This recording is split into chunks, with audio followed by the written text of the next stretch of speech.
जंग अमेरिका और ईरान की थी, खतरनाक बम पाकिस्तान में गिर गया। हुकूमत ने जंगी मैदान की मुआशी चाल चल दी, आवाम की चीखें निकाल दी। दुनिया भर में सबसे पहले पेट्रोलियम मसनूआत में इतना इजाफा कर दिया कि शहरियों ने कानों को हाथ लगा लिए।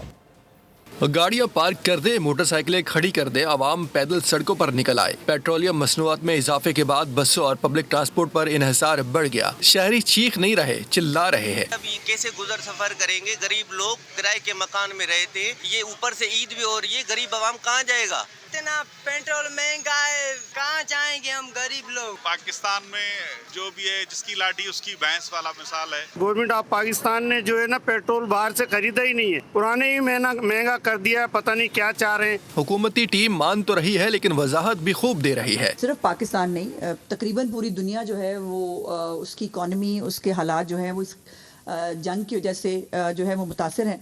और ये कोई आसान फैसला यकीनन नहीं है गवर्नमेंट के लिए। आलमी सतह पर जो मामलात आ रहे हैं, जिसके नतीजे में तेल की कीमतें भी ऊपर गई हैं, आलमी सतह पे एक फिनोमेना है जो तमाम ममालिक जिससे मुतासर होते हैं। इस पे हुकूमत कोई भी हो, आलमी सतह पर जब कीमतें ऊपर जाती हैं तो उसका इम्पैक्ट हर मुल्क के ऊपर होता है। ज़राए के मुताबिक इस वक्त पेट्रोल और डीजल पर किसी किस्म का सेल्स टैक्स वसूल नहीं किया जा रहा।